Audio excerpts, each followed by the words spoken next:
Alright, this poem is called The Angel of Destinies. My name is Robert. Here we go. My name is Exotophus. I am not a guardian angel. I am the destiny angel. I can change your fate through intervention or with a simple gesture or expression. Not always for the better. Not always all that different from what it was before. But I try.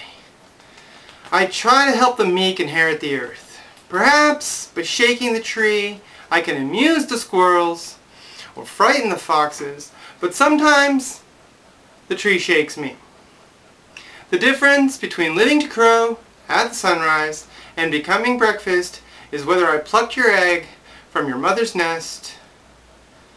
Maybe, just maybe, you'll be one of the next generation of egg producers. A soul in a shell, a precious soul in a fragile shell. Or perhaps it is yours to vandalize a bus or a junior high teacher's house or car. Humans like to think it's more complex for them than these eggs. But is it really all that different? What really matters? The cracking of the egg or who cracks it? Which is more important, hatching yourself and walking into freedom of horizon, or being tapped against the stove and emptied into a frying pan? In the long run, it may not matter to you what becomes of Clucky's eggs. But do you think your destiny matters to the average bobcat? I don't think ants waste too much thought on you either, for that matter. So a person has to choose, assuming choice is an applicable word for persons. Choice, freedom, or an ironic joke? You can disagree with this aged destiny angel. But you may find it difficult to argue how much choice a person really has. Wait and watch them take the paths of least resistance. Wait and hear tales of people doing what they can get away with, but nothing more and nothing less. Wait right there.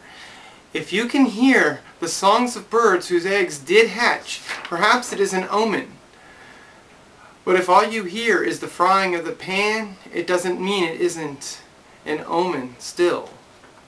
It may be very difficult to escape the destiny of all creatures that aren't rooted, an eventual slowdown and an eventual death.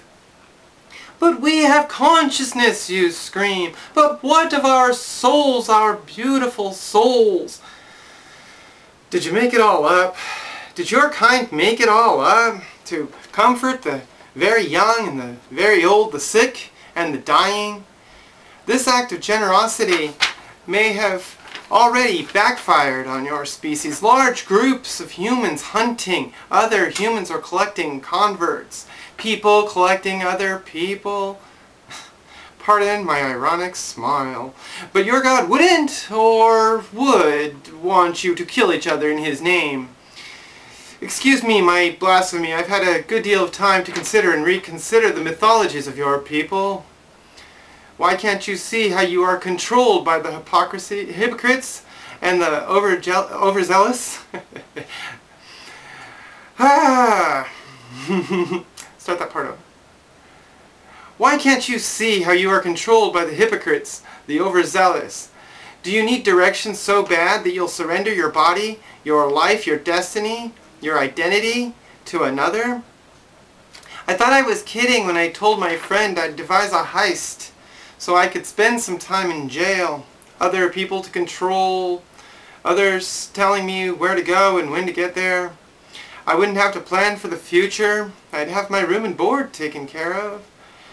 It's like being a child again. Is that how you see yourself? A child who can't adequately care for itself? Maybe as strong a statement as this is, maybe it isn't strong enough. Perhaps your people would prefer to be pets. Then the golden rule wouldn't have to be enough, and you'd have to be reminded again and again about how exactly not to harm others. And you could afford a kind of hypocritical righteousness in reminding others. But being good is more than memorizing commandments, or at least knowing where to look. How often have you ignored the needs of the less fortunate, the weak, your own children? Wake up! Wake up! You are responsible for yourself, for your mess, for your planet. When things don't fit, it makes me sad. I can only shake the tree so hard before the fate of the robin's eggs comes into question, or Mother Robin begins to set up her nest in another tree, shaken by the wind perhaps, but safe from the angel of Destinies. This video has been brought to you by Sunny. Hi, Sunny.